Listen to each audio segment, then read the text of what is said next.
Halo saudara semua, bincang-bincang terpercaya episode 5. Kembali lagi berjumpa dengan saudara semua yang sedang nonton saat ini.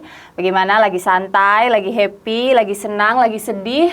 Hari ini kita mau bicara soal semua emosi-emosi itu. Karena itu melekat sekali dalam ketong punya diri, dalam ketong punya keseharian. Dan dirasa sangat penting untuk bisa bahas soal hal-hal demikian. Saudara, seperti biasa, saya di sini tidak sendiri. Saya punya teman bicara yang akan membantu saudara semua untuk bisa mengerti tentang tema kita kali ini. Kita dalam episode ini mau bahas tentang mental illness sama dengan kurang beriman. Benarkah? Dan yang akan bahas ini adalah Kakak Tea Amahoru. Kakak Tea sendiri adalah seorang psikolog, tapi juga seorang dosen. Nanti Kakak Tea akan memperkenalkan diri. Kita langsung saja, Kakak Tea silahkan perkenalkan diri dan bagaimana mungkin kondisinya saat ini, kesehariannya atau kesibukannya. Silahkan. Oke, terima kasih En. Kabar puji Tuhan baik. Baik. Saat ini aktivitasnya masih kayak biasa mengajar di atas, tapi di kampus IAIN yang sekarang sudah namanya UIN IAIN Sangaji. Kebetulan sekarang lagi libur semester, tapi ada semester pendek, terus masih ada bimbingan-bimbingan, skripsi sama nguji. Setelah itu ada juga aktivitas mengajar, guru sekolah minggu tapi remaja. Berarti Kakak Tea ini ngajar yang dewasa tapi juga ngajar yang kecil. Iya, betul sekali. Itu kesibukannya memang tiap hari full ya Kakak Tea? Iya, tiap hari pasti ada, sama kayak jadi narasumber atau yang kayak gini ya. Podcast yang berarti ini. Berjumpa dengan banyak orang yang punya emosinya beragam. Iya, pastinya. Pastinya kan. Psikolog ya. Begitu ya Kakak Tea? Iya, betul sekali kan. Oke, Kakak Tea, kita mau langsung saja ngobrol-ngobrol dengan saudara semua. Karena tema kali ini kita bicara soal mental illness sama dengan kurang beriman, benarkah? Itu nanti akan sebentar Kakak Tea jawab dalam perbincangan. Tapi sebelum itu, beta mau kasih dulu data, dan data ini diambil dari Komnas Perlindungan Anak Indonesia. KPAI mencatat ada 116 kasus bunuh diri dalam hal ini anak sejak 2023 sampai 2026. Ini miris Kakak Tea. Mungkin ini skupnya besar ya Indonesia, tapi tidak bisa menutup kemungkinan juga bahwa mungkin di Maluku atau di Ambon ya. Ada juga ya. Pasti. Nah, Kakak Tea bicara soal mental health. Bolehkah Kakak Tea menjelaskan kepada saudara semua sebenarnya mental health itu bisa dimengerti secara sederhana seperti apa? Lalu perkembangannya sampai saat ini tuh bagaimana? Oke, kalau berbicara tentang mental health itu atau kesehatan mental ya, itu adalah kondisi gimana seseorang tuh mampu menyadari potensi diri, bagaimana dia mengelola emosi, bagaimana dia berinteraksi dengan lingkungan sosialnya, bagaimana dia juga ketika menghadapi tekanan hidup apa yang harus dia lakukan. Kemudian bisa dikatakan seperti sejahtera secara emosional, psikologis, dan juga untuk sosialnya. Seperti itu. Kalau kita bilang tentang mental illness atau gangguan kesehatan mental, kondisi medis yang membuat seseorang itu dia tidak mampu untuk bagaimana mengelola emosi, bagaimana dia tidak mampu untuk menghadapi lingkungan di sekitarnya, bisa dikatakan bahwa akhirnya tidak produktif, seperti itu. Kalau untuk gangguan kesehatan mental atau mental illness tadi, kalau lihat perkembangannya itu memang sekarang kelihatan sekali ya, medsos itu sampai kadang kayak ada orang-orang yang menurut kita smart banget tapi kok bisa dalam keadaan seperti itu, dan sampai berakhir tragis gitu, bahwa ternyata banyak hal yang ternyata mental illness ini bukan menyerang orang yang biasa-biasa saja atau tidak dengan IQ yang mungkin taraf kepintarannya biasa-biasa, tapi ternyata ada orang pintar juga yang ketika down ternyata bisa separah itu untuk bisa sampai depresi dan paling akhir adalah bundir itu. Iya. Jadi itu memang Indonesia marak sekali Maluku, Ambon, sama halnya dengan beberapa kasus belakangan ini yang di JMP, itu kan juga kalau ditarik benang merahnya tuh kenapa sampai melakukan itu, berarti kan ada posisi-posisi yang kayak putus asa, depresi, lingkungan mungkin tidak mendukung, support sistemnya kurang, sehingga kayak merasa ketika mengakhiri hidup kayaknya selesai gitu, masalah selesai seperti itu. Jadi memang perkembangannya tuh semakin hari semakin marak dan semakin meningkat, seperti itu Kain. Iya, tadi Kakak Tea sempat bilang bahwa mental illness itu berarti seseorang yang tidak mampu mengelola. Mengelola, iya. Oke, itu berarti masing-masing orang apakah dia harus dibekali dengan proses mengelola itu? Kalaupun dibekali, itu dimulai dari mana, Kak? Iya, kalau menurut pandangan Beta, kalau misalnya tentang bagaimana dibekali, balik lagi tentang pola asuh ya. Pola asuh itu paling penting gitu. Karena pola asuh itu bagaimana orang tua menjadi teladan, bagaimana orang tua di rumah cara menyelesaikan masalah. Karena ada orang tua yang ketika mendidik dan mengasuh anak, ada yang terlalu dimanjakan, ada yang terlalu mandiri, lost control dari orang tua. Jadi memang pola asuh itu yang paling membentuk yang pertama. Kemudian kepribadian. Kalau bisa dikatakan orang-orang yang gampang untuk terkena gangguan kesehatan mental, kebanyakan memang pribadi-pribadi yang agak introvert.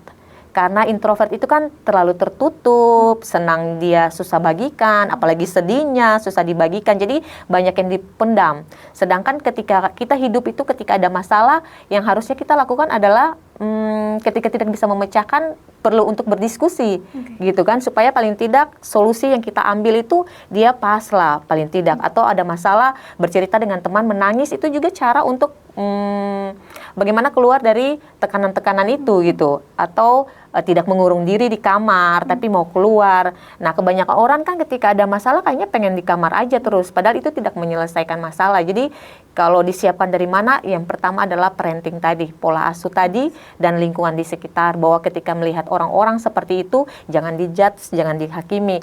Hanya simple kayak dipeluk atau didengarkan aja, itu sesimpel itu gitu. Karena kebanyakan kita tuh justru lebih banyak nasihat, menghakimi, itu yang bikin mereka lebih down.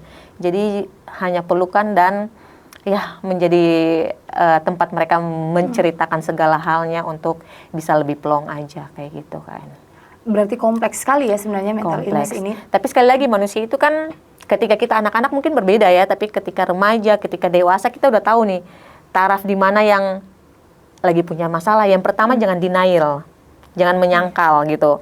Ketika ada trouble dengan masalah gitu, ada masalah, ya berarti saat ini menjadi masalah gitu. Bukan berarti Beta lihat saya ada stres ya, biasa aja, Beta makan lancar, Beta. Tapi kan kedalaman hati sama pikiran yang ada di otaknya kan bisa aja kayak kaset rusak yang udah kemana-mana kan pitanya kayak gitu. Jadi yang harus dilakukan adalah mengakui bahwa saat ini memang saya lagi stres, Beta dalam kondisi yang tidak baik-baik saja. Karena alarm tubuh itu kan ada dua, secara fisik dan psikis. Alarm tubuh ketika fisik sakit batuk, otomatis cari obat batuk kan, vitamin, istirahat yang cukup. Tapi ketika psikisnya yang sakit, kebanyakan dari kita biasa aja gitu, merasa bahwa kayaknya Beta masih di kampus biasa-biasa aja, atau Beta aktivitasnya masih keluar rumah. Tapi ada perubahan-perubahan yang kadang katong sing sadari, tapi orang sekitar sadari. Biasanya dia seng gitu. Biasanya dia lebih rame. Biasanya tuh dia orangnya asik banget gitu. Tapi sekarang kok kayaknya pandangannya kosong. Terus bicara apa-apa nggak nyambung, seng nyambung dan lain-lain sebagainya. Itu kan kayak sudah ada alarm-alarm yang kadang katong sendiri tuh seng paham akang. Tapi orang sekeliling pasti paham. Dan ketika katong dinotis oleh orang sekeliling, yang harus katong lakukan, oh ya benar, Beta mungkin dalam kondisi yang tidak baik-baik saja gitu saat ini secara psikis tadi. Iya. Tadi Kakak Tea sempat bilang bahwa kalau sakit fisik alarmnya kelihatan, ya kan, luka atau batuk atau misalnya pusing apa segala macam. Iya, tapi kalau psikis itu alarmnya tuh ambigu. Ya bisa dibilang abu-abu lah begitu. Nah, bagaimana seseorang yang mentalnya lagi tidak baik-baik saja, bagaimana dia tahu? Setidaknya mungkin ada ciri-ciri yang sedikit saja kah, yang sederhana yang dia tahu bahwa beta memang lagi tidak baik-baik saja. Bagaimana nih beta bisa mengidentifikasi ini sendiri? Ya, biasanya orang yang diserang untuk mental health-nya atau gangguan kesehatan mentalnya itu, yang pertama tuh pasti perubahan diri dalam sikap dan perilaku. Yang biasanya mungkin ceria atau kasuara orang, tiba-tiba tuh kayak orang kasuara pun dia kayaknya fokus. Saya bisa mendengar gitu. Terus kadang tuh sampai yang namanya orang putus asa, sedih, depresi itu tuh bisa berpengaruh sampai kayak malas makan. Akhirnya kan mahnya juga bisa, lambungnya diserang gitu kan. Karena malas makan itu kayak merasa nanti saya betas yang lapar gitu. Padahal ketong makan tuh kan bukan tentang betas yang lapar, tapi bertahan hidup gitu kan. Makanya kalau orang kayak mental health terganggu, beta selalu kasih warning, saat ini yang perlu dimakan itu bukan untuk dinikmatin, tapi setidaknya ada makanan masuk ke lambung supaya gas dari lambung itu yang keluar untuk bikin tambah ribet lagi gitu diri kayak gitu. Jadi ya memang itu yang kayak mulai cemas, melakukan perilaku yang berulang, terus tiba-tiba kan kayak ada yang kayak cemasnya tuh kan bisa sampai kayak patah-patah tangan, misalnya, maksudnya jari-jari itu bunyi-bunyi jari-jari kita kan kadang kayak gitu kan, ketemu juga merasa terganggu atau mondar-mandir, linglung, bolak-balik, uring-uringan, tapi dalam kondisi yang langkahnya itu ragu. Paham sih kalau misalnya kayak orang yang biasanya dia jalan biasa aja, fit banget, tapi ketika lagi stres gitu dia kayak jalan tuh sampai pengaruh ke cara jalannya, jadi kayak kosong, gitu-gitu. Terus jalannya tuh kayak orang yang ragu-ragu yang jalan, tapi kayak cuma mondar-mandir kayak gitu, jadi gelisah. Iya. Terus kalau yang sudah lumayan sampai taraf akut itu tuh sampai susah tidur dan denyut jantung tuh sampai kayak anxiety yang sampai kayak gitu, jadi kayak susah tidur, takut mati, yang kayak gitu. Jadi memang banyak sih yang bisa dilihat gitu, moodnya berubah-ubah kayak gitu. Jadi sarannya kalau dari awal sudah kelihatan, mendingan langsung ke kalau curhatnya tidak mempan dalam menyelesaikan masalah, bisa ke rumah sakit, bisa dilayani BPJS, ada psikiaternya, ada psikolognya, ada terapinya. Kalau psikiater memberikan intervensi melalui obat-obatan karena dia dokter spesialis kejiwaan. Kalau psikolog bisa dengan terapi-terapi yang dicek lagi perkembangannya dan lain-lain sebagainya. Bisa aja trauma-trauma masa lalu dan lain-lain sebagainya. Yang kadang waktu kecil kita kubur, terus kayaknya nggak sadar nih, ini kira-kira kenapa ya? Tiba-tiba anxiety, gangguan panik, dan lain-lain sebagainya, padahal kita simpul masalah. Ternyata ada masalah dulu yang mungkin dikubur terlalu dalam, yang bikin akhirnya dia muncul lagi. Nah, biasa di sesi-sesi konseling itu digali lagi supaya lukanya tuh diobati, supaya bisa lebih maksimal dalam menjalani hidup ke depannya, kayak gitu. Apa yang Kakak Tia jelaskan ini sepertinya memang rangkainya panjang sekali ya. Panjang sekali. Mulai dari harus menyadari, gitu ya. Penting menyadari diri sendiri. Lalu sadar aja dulu, menerima kalau memang berdamai dengan diri bahwa lagi tidak baik-baik saja gitu. Betul. Nah, Kakak Tia mungkin Mbak Saudara juga perlu dikasih dikasih gambaran begitu. Kalau misalnya sudah punya kesadaran bahwa butuh ditolong, ini rangkainya bagaimana nih? Ke psikiater dulu kah? Atau ke psikolog dulu kah? Atau bagaimana? Iya. Kalau misalnya merasa bahwa support sistemnya juga tidak menolong untuk menyelesaikan masalah dan merasa bahwa kayaknya perkembangannya juga justru mundur atau menjadi tidak baik-baik saja, itu bisa ke rumah sakit gitu. Setahu yang saya tahu tuh ada di RSKD sama RSU juga. Jadi di situ tuh mendaftar, nanti biasanya dong yang putuskan gitu bahwa dengan psikiater gitu. Nanti rawat jalannya setelah itu gitu. Maksudnya ada pemberian obat-obat. Kalau sampai perlu ya untuk obat-obatan, nanti dipantau lagi 1 minggu atau 2 minggu setelah itu. Kalau butuh, berarti nanti ada sesi dengan psikolognya. Jadi membawa diri aja dulu, nanti sampai di sana baru dilihat lagi separah apa atau sampai sejauh mana dia punya gangguan kesehatan mental. Itu nanti rumah sakit yang mengatur dia punya skema atau lanjutan untuk berobat jalan tersebut, kayak gitu. Itu beda lagi sama terapi. Terapinya ada include di dalam situ juga biasanya. Iya. Mbak Saudara, rangkaiannya cukup panjang. Jadi jangan takut untuk sadar kalau memang lagi membutuhkan pertolongan, gitu ya. Karena ya yang punya diri sendiri ya kita. Iya, Kita yang betul. paling paham apa yang kita rasa, Iya. apa yang kita alami begitu. Jadi kalau tidak aware juga dengan diri sendiri ya bisa dibilang kita menyakiti diri Iya. sendiri juga gitu ya. Ibarat kata seperti seseorang terperangkap dalam lubang yang dalam, gelap gitu kan. Banyak orang nih kadang ada support sistemnya yang mau menolong. Udah dikasih tangan nih, ayo tarik beta tangan gitu kan. Ayo supaya saya bisa keluar, bantu si A, si B, dan si C, dan lain-lain sebagainya. Tapi kalau dia sendiri tidak memberikan tangannya untuk ditolong, kira-kira dia bisa sembuh atau tidak? Bisa keluar dari lubangnya atau tidak? Susah gitu kan. Tapi perlu ada kerjasama ketika ada orang yang mau menolong, entah itu psikiater, entah itu psikolog, mama papa di rumah, adik kakak, atau siapapun support sistemnya, kasih tangan aja dulu gitu kan. Dan jangan dengan niat saja gitu, karena niat tanpa action nol gitu, nggak jadi apa-apa. Tapi kalau niat tambah action itu bisa maksimal. Sama halnya kalau kita bangun dari rumah, bangun kan, mau pergi kerja ke sini, niatnya bangun pagi ya pengen langsung pengen ada di tempat kerja jam 8. Tapi kalau kira-kira tidak turun dari kasur, melangkahkan kaki pertama, kira-kira sampai tidak di kantor sinode sini? Jam 8. Pasti tidak sampai gitu kan. Sampai. Jadi perlu action atau effort untuk bisa bergerak seperti itu.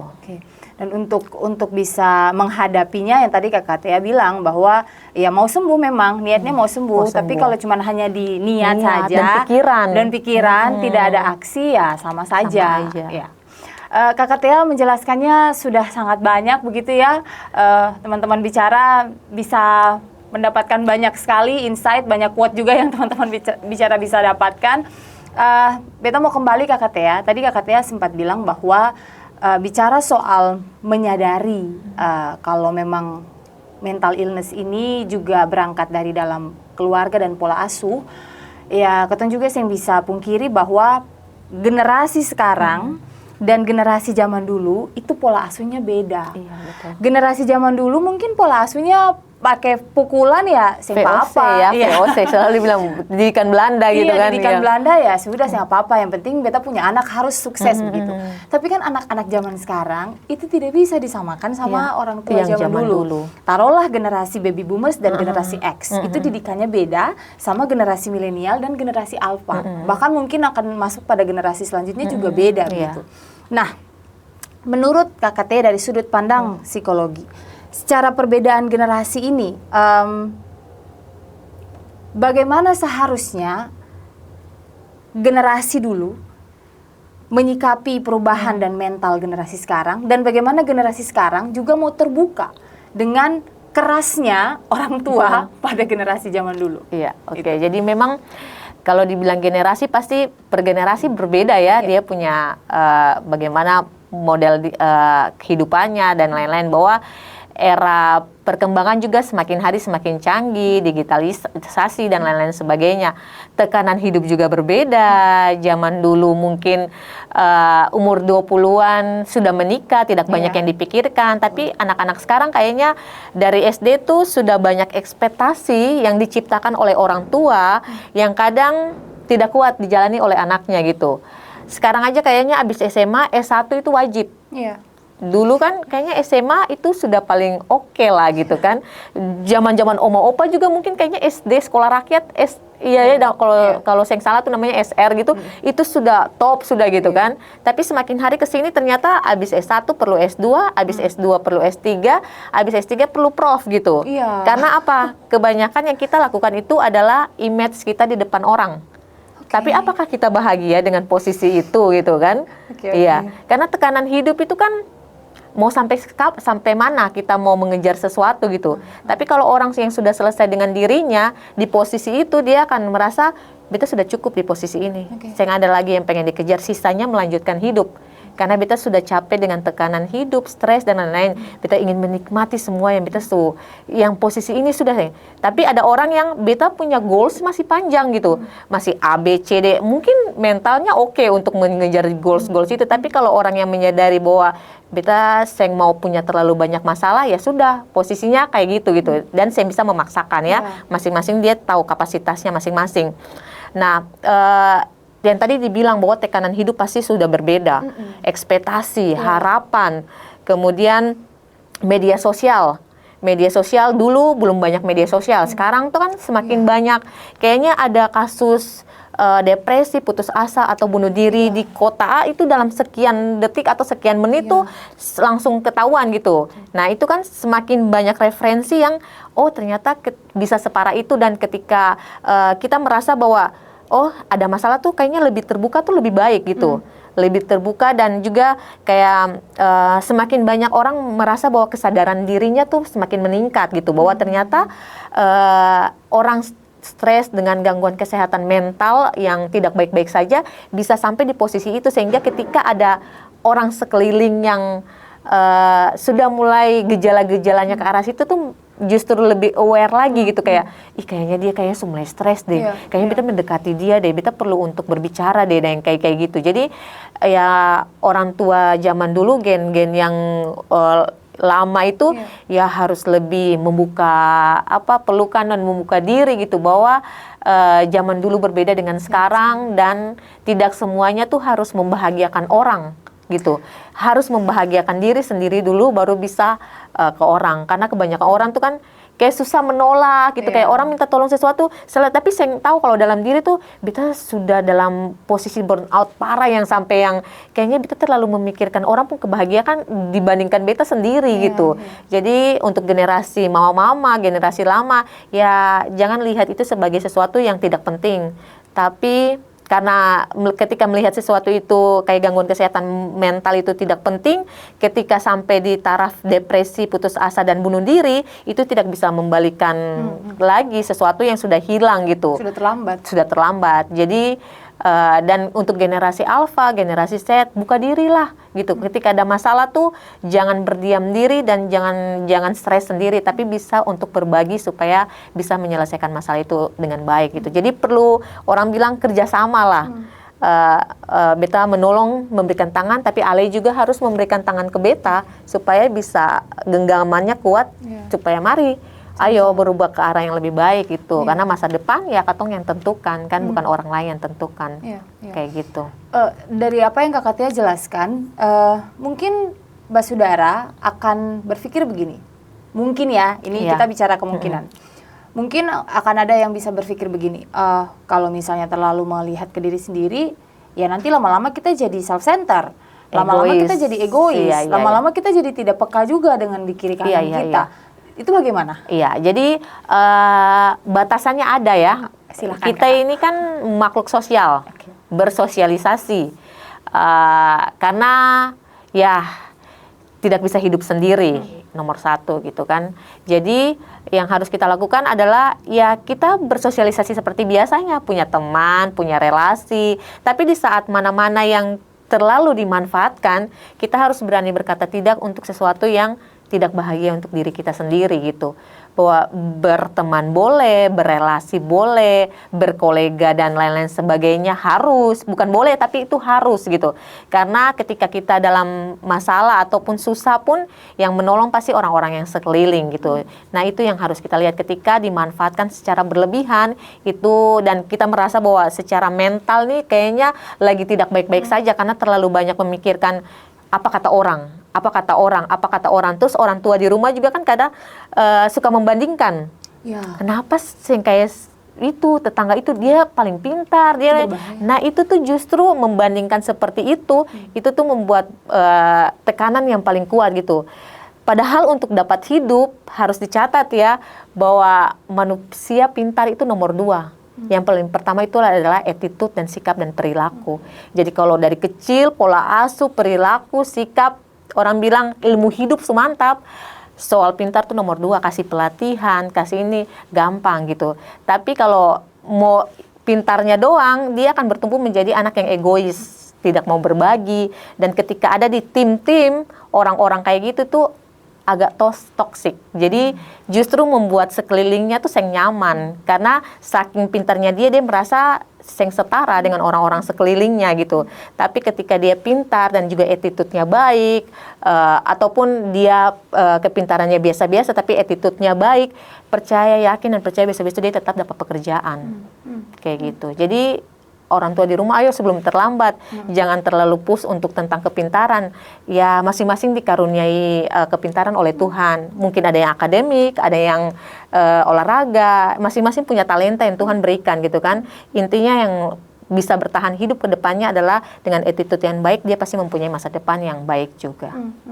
Kayak gitu kan. Dan itu salah satu pesan penting untuk saudara semua, bahwa bicara soal mental itu juga bicara soal etika. Iya, gitu ya. betul. Etika tidak bisa terlepas dari mental. Kalau kita bilang kita punya etika yang baik, ya itu berarti kita juga harus punya kesadaran bahwa kita harus merawat mental kita juga dengan baik begitu. Nah, Kakak Tia, kita mau kembali nih ke kalau tadi Kakak Tia sudah menjelaskan soal batasannya, lalu kemudian perkembangannya, lalu kemudian bagaimana seharusnya orang aware dengan diri sendiri.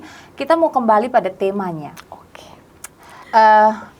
Kalau di Maluku sampai sekarang nih Kakak Tia, dengan kenapa Ketong skup di Maluku, karena Ketong wilayah pelayanan di Maluku dan Maluku Utara. Kalau di Maluku sendiri, bisa dibilang orang tatua dulu-dulu tuh kalau lihat Ketong yang sekarang nih, ya orang bilang ya butuh dibantu secara psikologis atau secara psikiater apa segala macam.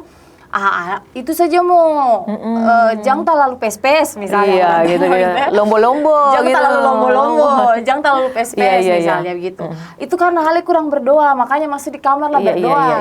Itu karena Hale kurang dekat dengan Tuhan dan lain sebagainya. Jadi apa yang kita alami secara psikis ini itu dibawa pada ranah spiritual yang sebenarnya ya kan kita nggak tahu ya, orang punya hubungan spiritual dengan Tuhan kan itu pribadi begitu. Tapi kan juga tidak harus ditunjukkan bahwa tiap hari kita berdoa begitu. Nah, menurut Kakak Tia, dari sudut pandang psikologi, apakah mental illness ini sendiri, orang dengan gangguan mental illness ini sendiri, apakah bisa dikatakan tidak beriman, kurang berdoa, atau tidak dekat dengan Tuhan? Begitu ya. Bagaimana kita menyikapi pola pikir yang demikian, khusus di Maluku? Iya, jadi kalau kita bilang pertanyaan tentang apakah mental illness, pengidap mental illness ini artinya kurang beriman, kurang berdoa dan lain-lain, itu tidak sama sekali ya. Karena Tuhan turut bekerja dalam semua ilmu pengetahuan. Kenapa sampai Tuhan bisa ilmu medis di dunia ini? Kenapa bisa ada dokter? Dokter pun dari dokter umum zaman dulu, spesialis, subspesialis, sampai hingga saat ini gitu kan. Jangan sampai kita katakan bahwa oh ternyata kalau sakit-sakit tuh berarti kurang beriman juga ya. Kayak orang sakit diabetes atau orang sakit darah tinggi, orang sakit flu batuk, oh kurang beriman. Itu kan tidak masuk akal, sama dengan gangguan psikis kan, bahwa Tuhan turut bekerja dalam ilmu pengetahuan itu, bahwa ketika sakit pun yang harus kita lakukan adalah ya kalau minum obat tidak bisa berarti ke dokter, karena dokter adalah perpanjangan tangan dari Tuhan gitu untuk menyembuhkan kita gitu. Intinya berdoa bersandar pada Tuhan itu harus gitu. Tapi itu yang dibilang tadi bukan berarti bahwa kurang beriman, karena banyak hal gitu yang bisa menjadikan orang di sini siapa sih yang mau jadi orang yang pengidap gangguan kesehatan mental misalnya, mental illness gitu, pasti tidak ada yang mau gitu tuh. Tapi hidup itu kan berjalan, kadang ada masalah yang membuat down, membuat baik-baik saja, tiba-tiba down lagi dan lain-lain sebagainya kayak gitu. Jadi tidak semua orang tuh pasti mau dalam posisi yang ini kayak gitu. Jadi ya bukan berarti dia tidak punya iman, tapi ketika sakit pun oh dalam nama Yesus kamu akan pasti sembuh tanpa minum obat, tidak mungkin gitu kan. Iman perlu, tapi kita juga harus bijaksana sebagai manusia, bahwa tanpa minum obat pun tidak maksimal gitu. Tidak bisa berharap bahwa hanya berdoa bersandar pada Tuhan, tapi tahu bahwa ketika sakit diabetes minum obat rutin itu adalah wajib, atau ketika sakit darah tinggi minum obat rutin itu wajib itu, karena ya itu ilmu pengetahuan yang sudah Tuhan anugerahkan untuk kita, dan kita tahu bahwa bersandar dan beriman itu harus, dan di samping itu juga kita turut untuk berusaha gitu, kayak gitu. Jadi saya bisa yang kayak sudah bagaimana dalam kondisi yang sakit, saya bisa nih, beta mesti kerja, beta mesti ada ini itu. Bagaimana cara kalau kayak gitu? Maksudnya kan kita juga harus paham bahwa tubuh lagi sehat gitu. Apa yang harus beta lakukan? Kayaknya beta harus ke dokter, beta minta izin dan lain-lain sebagainya supaya beta bisa sembuh kalau parah sekali gitu kan. Saya bisa kotong paksakan tubuh untuk pergi. Itu berarti kan kotong juga seng memahami maksud Tuhan bahwa hei, tubuhmu butuh istirahat gitu kan, kayak gitu. Jadi memang ya Tuhan turut bekerja dalam ilmu pengetahuan yang memang ada gitu.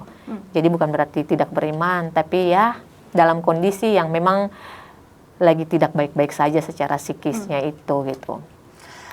Jadi Saudara, apa yang sudah disampaikan oleh Kakak Tia bahwa dari sudut pandang psikologi, orang dengan mental illness itu bukan berarti tidak beriman atau kurang beriman atau kurang berdoa. Tidak. Di toko-toko Alkitab juga ada ya, Silahkan, jadi kayak kalau kotong baca di Mazmur itu kan Daud juga banyak sering dia ungkapkan dia punya kesedihan tuh, dan juga ada kayak keputusasaan di dalam kitab situ. Itu kan berarti keputusasaan, kesedihan tuh bukan di zaman sekarang.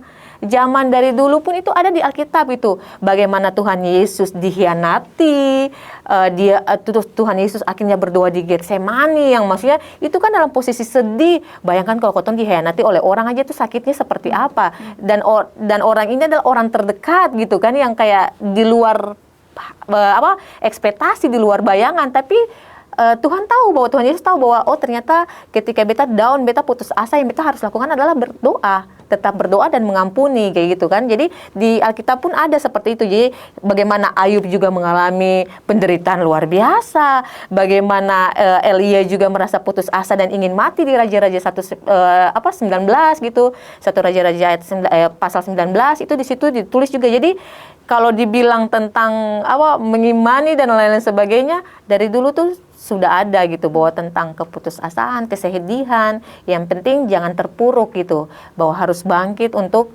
bisa menghadapi dunia yang kejam ini. Karena dunia semakin hari semakin kejam, karena untuk bertahan hidup aja, untuk bernafas itu tidak cukup, tapi perlu effort untuk bekerja, untuk bertahan hidup, kayak gitu. Untuk bernafas saja tidak cukup, Saudara. Harus ada effort, harus ada kerja keras begitu ya. Berdiri di kaki sendiri. Supaya berdiri di kaki sendiri. Dan Kakak Tia bantu kita semua di sini untuk bisa memahami bahwa sebenarnya kesehatan mental itu sudah bukan lagi sesuatu yang baru-baru ini.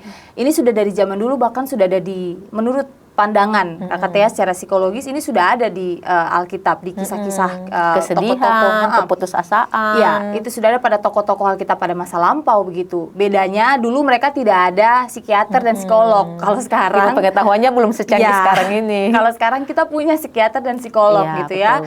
Dan itu membantu supaya kita tidak kehilangan diri sendiri juga. Jadi bisa dikatakan mental illness itu bukan karena tidak berdoa atau kurang iman gitu ya, atau kurang dekat sama Tuhan, tuh tidak, tapi karena memang secara manusia kita berjumpa dengan realita-realita yang bikin kita akhirnya ya secara manusia kita cemas, kita takut, tekanan hidup, kita gelisah begitu, dan itu normal. Itu sangat normal. Justru kalau tidak mengalami itu kayaknya itu bagaimana perasaannya gitu kayaknya. Itu tidak normal ya katanya. Iya betul. Jadi itu adalah reaksi-reaksi emosi yang memang ada pada manusia pada umumnya. Ya, itu reaksi-reaksi yang normal, Saudara. Jadi sebenarnya yang penting kita perlu sadar saja bahwa kita butuh ditolong. Butuh ditolong dan mau membuka diri untuk ditolong ya, paling penting seperti itu. Nah, dari tadi kita bicara soal sudut pandang dari yang sakit nih, dari yang mengalami kesehatan mentalnya terganggu nih. Bagaimana dengan orang tua, kakak, adik, om, tante, oma, opa, atau mungkin para pelayan begitu ya di gereja, pengasuh juga mungkin. Bagaimana kita yang berjumpa dengan orang-orang atau dengan anak-anak yang punya kesehatan mental terganggu ini, bagaimana sikap kita? Apakah kita acuh tahu? Apakah kita ngejudge? Apakah kita bodoh amat? Atau bagaimana? Sikap yang baik, yang tepat menurut sudut pandang psikologi yang harus kita lakukan. Jadi sekarang kacamatanya dari orang-orang sekitar ya kayaknya. Sekali lagi orang-orang yang mengalami gangguan kesehatan mental itu biasanya agak sensitif. agak sensitif. Jadi ketika berkomunikasi usahakan memakai bahasa-bahasa yang tidak menyinggung. Itu nomor satu gitu. Karena kita harus mendapat trust, kepercayaannya gitu untuk bercerita gitu kan. Kenapa ada masalah ya? Ya kan kita sebelum sampai di tahap itu ya intronya harus ada, basa-basinya harus ada gitu. Langsung gitu apa ya, kabar gitu kan? Kayaknya kita lihat akhir-akhir ini kayak beda. Kenapa Basa-basi. gitu? Ya, jadi perlu ada lagu aja kayaknya harus ada bait pertama dulu baru bisa masuk di ref gitu kan. Jadi perlu ada dia punya tahapan-tahapan kayak gitu bahwa membangun raport itu bagus gitu, kayak keakraban, membangun kepercayaan supaya orangnya ini bisa untuk berbicara. Karena kalau kita tidak ada keakraban atau merasa dekat dan intim, pasti sulit untuk bisa berkomunikasi lebih dalam gitu. Jadi ketika kita melihat orang-orang seperti ini, jangan langsung kayak orang awam bilang terlalu semangat gitu untuk mau membantu, padahal tahapan itu yang harus dilihat lagi gitu, dengan bahasa-bahasa yang sederhana, yang tidak menyinggung, dan jangan paksa untuk harus bercerita gitu. Jangan paksa untuk bercerita gitu. Jadi kalau momen itu dia hanya menjawab seadanya aja, ya sudah, itu berarti dia sudah sampai di tahapan itu gitu. Nanti baru kita bisa janjian untuk kalau ada waktu kotong makan yuk atau ngopi, mau seng gitu. Beta tuh ada dapat misalnya apa berkat sedikit itu kan, ngopi berapa sih kan gitu. Iya nanti beta kabari, nanti baru di WhatsApp aja gitu kan. Beta jemput kak, kotong kedua baku dapat di mana, kotong pergi kayak gitu. Jadi ya kotong harus lebih aware gitu, lebih perhatikan, lebih terus ketika bercerita itu jangan kotong monoton. Karena kebanyakan orang awam itu ketika orang curhat, kotong kadang, apalagi sebagai orang-orang yang ekstrovert, yang cerewet, hibitalai. Jadi fokusnya bukan Jangan. kembali ke kita, Iya, tapi pada orang harusnya itu. Iya. mendengar dulu nih dari sisi dia. Karena ibarat kata dia nih sampahnya banyak nih. Pengen dibuang sampah-sampahnya, siap seng jadi tempat sampahnya gitu kan. Jangan sampai dia mau buang sampah tapi Ale juga mau buang sampah gitu. Ale mau bercerita kayak gitu kan. Jadi yang harus dilakukan lebih mendengar aktif.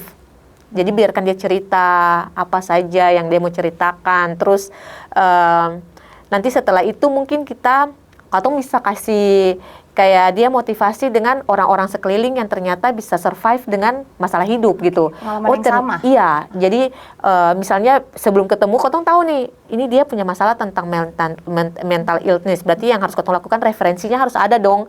Nah, bisa kotong lakukan dengan kayak toko-toko yang hebat juga di luar sana gitu kan, ataupun toko Alkitab, ataupun tetangga-tetangga yang mungkin pernah mengalami masalah yang bukan masalahnya sama tapi mengalami masalah hidup dan lumayan parah tapi ternyata bisa survive gitu, bisa sembuh dengan baik kayak gitu. Nah itu yang bisa menjadi motivasi bahwa Ale yang separah itu, ternyata ada orang lebih parah dari Ale, tapi ternyata dia bisa melewati itu, berarti itu kan Ale bisa lebih dari dia kayak gitu. Jadi itu yang harus dilakukan, ketong lebih banyak mendengar aktif, menggunakan bahasa-bahasa yang tidak menyakiti dan jangan memaksa gitu. Tapi lebih ke dia sudah senang untuk bercerita. Nanti kalau pertemuan pertama, kalau enak kayak gitu pasti berikutnya nextnya tuh bukan katong yang mengajak janjian. Pasti dia akan, kalau ada waktu mungkin nanti minggu depan bolehkah katong ketemu lagi kayak gitu. Karena saking dia percayanya gitu bahwa, beta rasa plong ternyata ya kalau cerita dengan dia. Dan dia ternyata teman cerita yang enak juga gitu kan.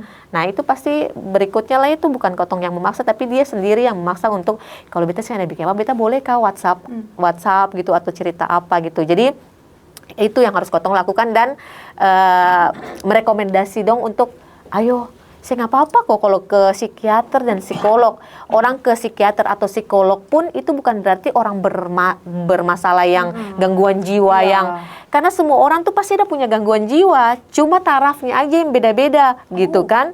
Jadi kakaknya bisa jelaskan itu, semua orang pasti punya kemungkinan untuk kayak gitu. Jadi kecemasan berlebihan. Kadang kan ada di rumah nih yang kayak trauma itu kan ada dua, trauma secara langsung dan tidak langsung. Yang secara langsung katong menghadapinya, tapi kalau tidak langsung tuh kayak orang lain yang korbannya, tapi katong kayak melihat atau katong langsung merasakan yang betul-betul ada di orang itu. Misalnya kayak ada orang yang kayak katong di rumah tuh Kayak mau keluar gitu, mama dan papa coba balik cek kunci pintu rumah atau belum, atau dapur tuh tadi suka mati kompor belum ya, gitu kan? Yang kayak berulang-ulang kali. Jadi kayak kadang sampai di muka rumah, cek lagi dong, tadi suka mati kompor atau kunci pagar belum?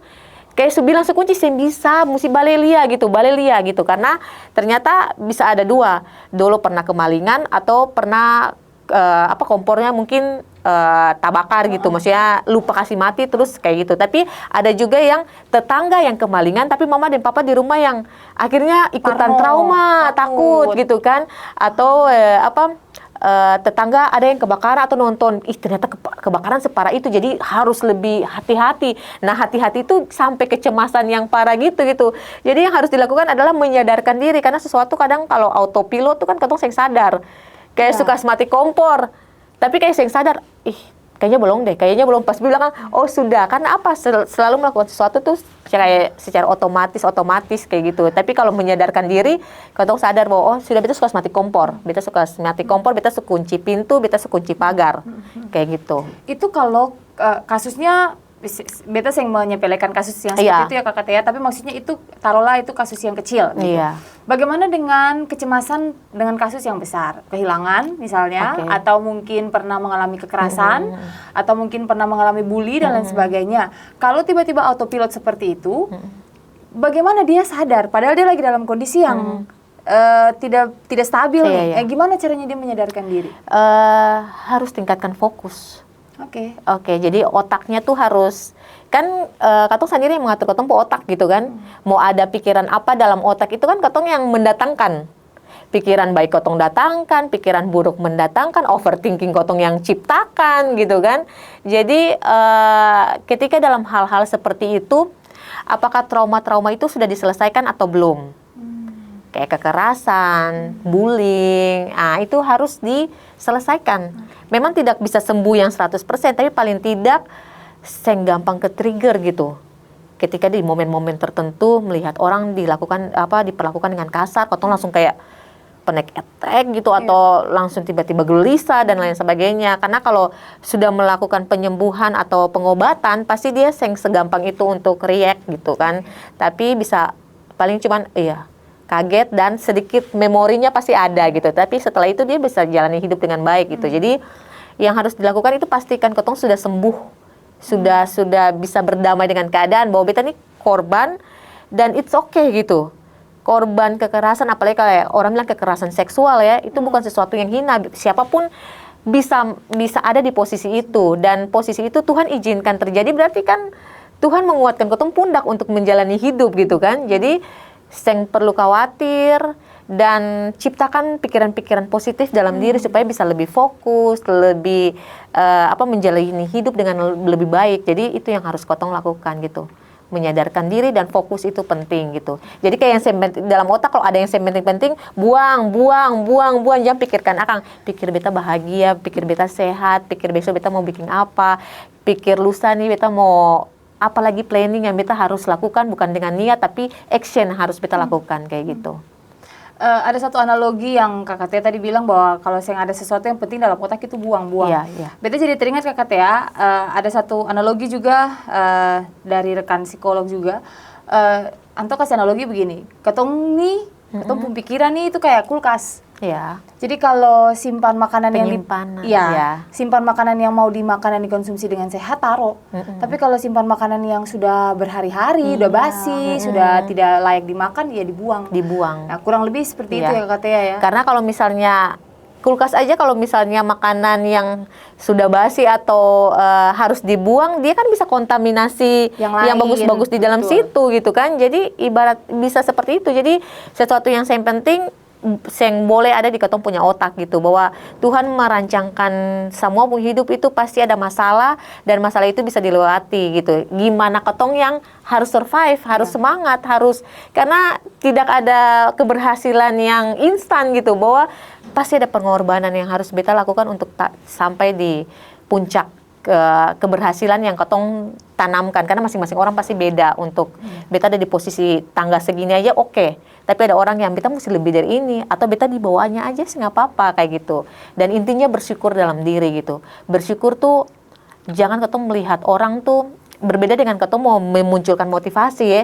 Kalau ketong mau memunculkan motivasi, ketong lihat orang yang berhasil gitu. Tapi kalau ketong bilang ketong mau bersyukur, itu adalah ketika ada orang yang ternyata ketong makan tuh masih enak, tapi di luar sana ternyata ada yang mau makan aja susah gitu kan.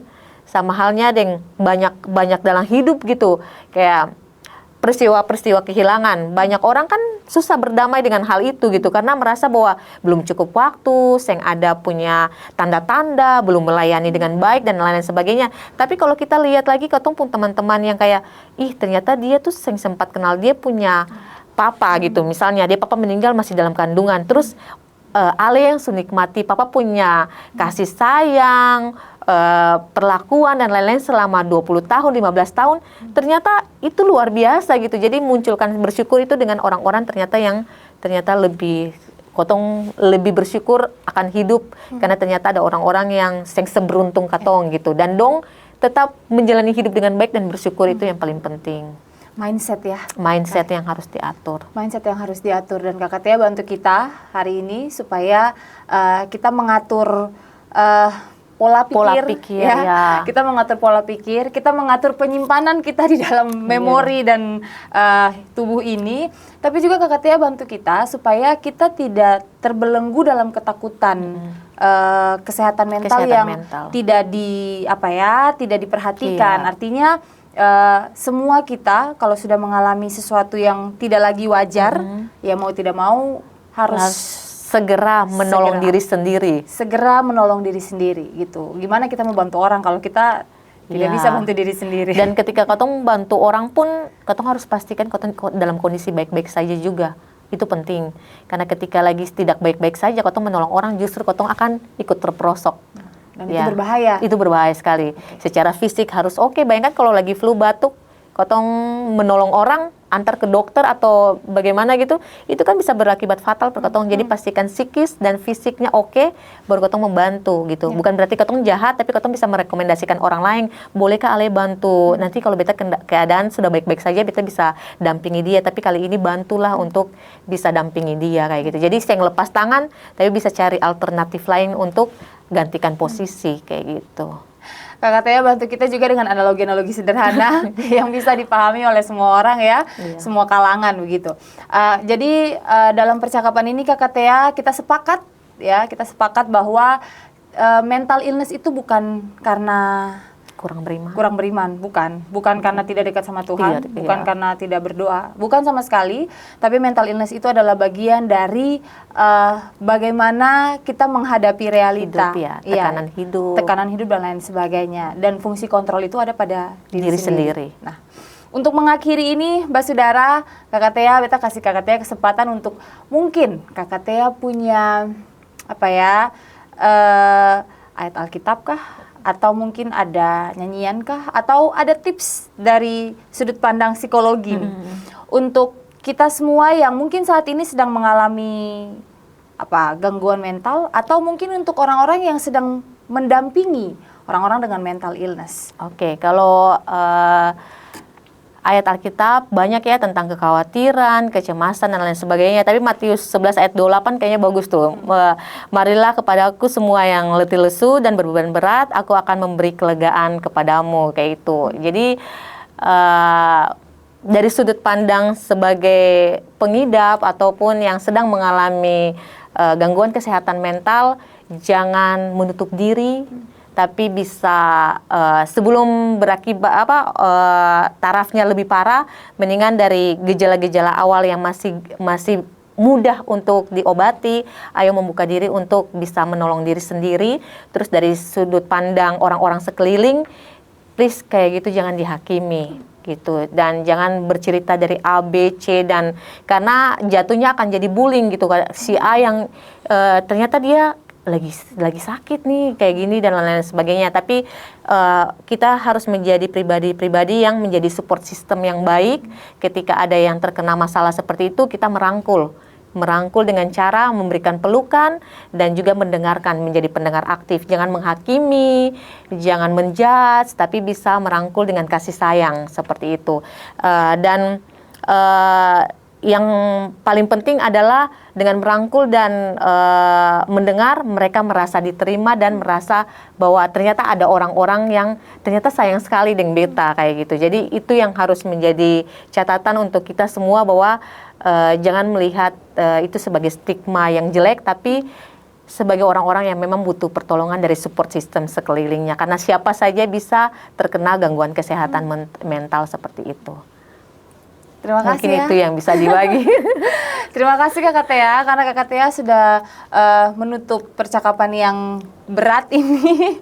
Ini beta bilang berat karena kompleks ya. Oke, kompleks, ya. Bicara soal mental health ini yang bisanya 1 jam sebenarnya Pak Iya, Saudara. iya. Ini butuh waktu lama Bersesi-sesi gitu ya. Bersesi-sesi karena ini masih mau dibilang ini masih umum sekali Iya, gitu. Kita iya, masih ada banyak ragam iya, ya, ada iya. bipolar, ada Bipolar, trauma iya. dan lain sebagainya begitu ya. Tapi kali ini Kakak Tea bantu kita untuk setidaknya kita aware dulu saja kalau memang kita butuh dibantu, butuh ditolong, dan orang-orang di sekitar juga perlu untuk jadi penolong yang baik, Baik, ya. ya. Penolong yang tulus, penting ya. penolong yang baik, penolong yang tulus gitu ya, pakai hati menolongnya Iya, ya. harus ya, betul. Supaya Karena orang-orang sabarnya itu yang harus dibutuhkan. sabarnya. Menurut Kakak Tea, sabarnya harus dibutuhkan. Menghadapi orang dengan mental illness itu Tidak sabarnya gampang. sabarnya harus banyak, tidak gampang. Oke, Pak Saudara, episode kita yang kelima ini kita akhiri dulu. Kita akan berjumpa lagi pada episode-episode selanjutnya dengan tema-tema yang menarik. Terima kasih banyak Kakak Tea. Sama-sama juga Kakak E. Karena Kakak Tea sudah mau kasih waktu lagi untuk kita. Iya. Kita terus berdoa. Kakak Tea sehat-sehat, Iya. keluarganya sehat, Amin. pekerjaannya lancar, Amin. diberkati. Amin.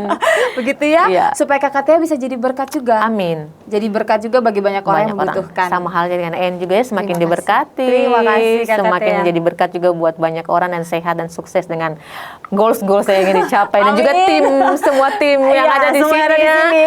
Iya, sukses untuk semuanya. Terima kasih Kakak Tea untuk doanya untuk kita semua. Mbak Saudara, sampai berjumpa pada tema-tema berikutnya. Jangan bosan-bosan untuk bisa menyaksikan tema-tema menarik dari Bicara, karena masih banyak topik yang bisa menolong Mbak Saudara untuk bisa ya menjalani hidup ini ya dengan ringan-ringan saja. Tuhan Yesus senantiasa memberkati. Shalom.